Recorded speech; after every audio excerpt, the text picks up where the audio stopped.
This is a great question, and here's my thoughts on this. The way I define healing is that it's not a separate activity from living the rest of your life.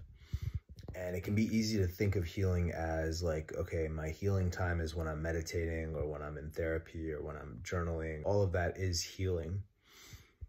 But part of healing is showing up in the world as that healing person, as that person that's doing your best and showing up with integrity and becoming better at listening to your intuition, becoming better at understanding the ways that you feel called to serve people, becoming better at showing up.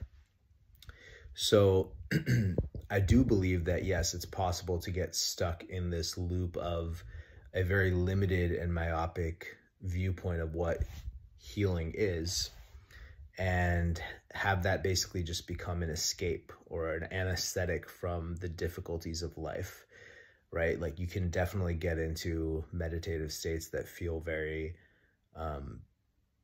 pleasurable. You can do inner child work and just like, hug yourself all day. And I totally encourage you to do that if you feel like you need it.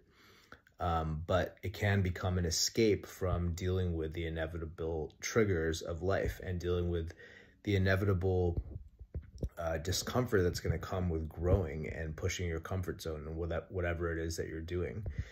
But my definition of healing includes all of those things. Part of loving yourself, part of healing your lack of belief in yourself is stepping into the world and doing things as the new version of yourself that does believe in yourself, that does believe that you can do those things. Part of healing your unworthiness is putting yourself in situations where that old identity of a person who feels unworthy is challenged, and you can step up and prove to yourself that you are worthy just as you are. Part of healing your childhood traumas or your limiting beliefs is by putting yourself in situations and actually showing up in a way that challenges those beliefs so that you can show yourself evidence through action, the evidence of the healed inner child. And this is why I always talk about healing in terms of a 3-pillar approach. There is the cleaning up work, which is going deep into the limiting beliefs, the mental and emotional blocks that we have, and uprooting them, going to the root of those things and figuring out ways to challenge those stories. There's the waking up, which is becoming more aware and present to the moment so that we can catch ourselves when we're slipping back into those stories in our day-to-day life.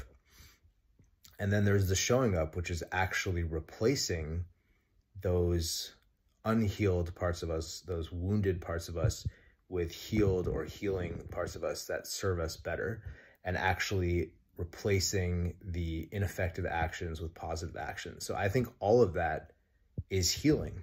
And that's exactly what I lead my clients through. We always start with going deep into where are the areas of blockage.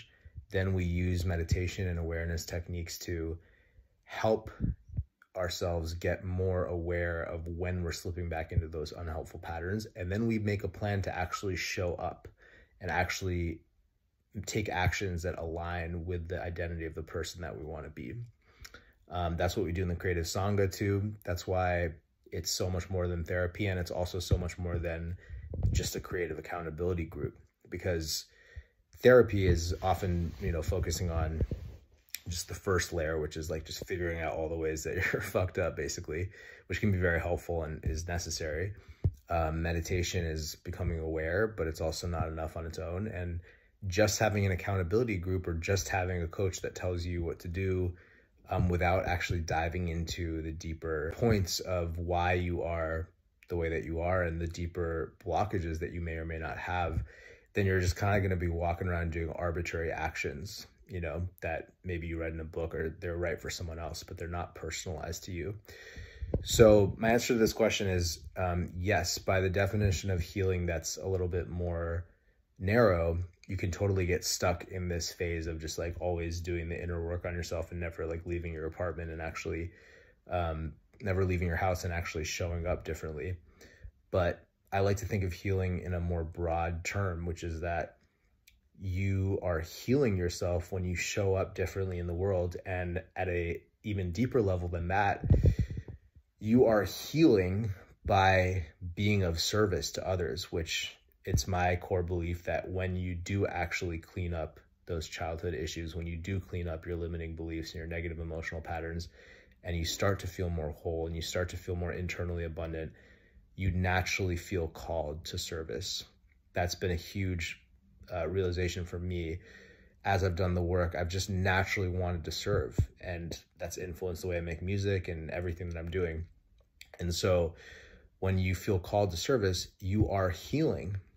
You're healing yourself and you're healing others. You're helping to heal the collective.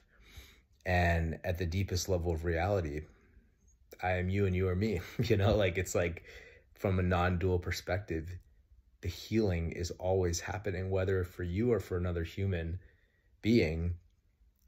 Only makes a difference to your ego, but at the level of the soul, it's just healing taking place. So I hope that is helpful.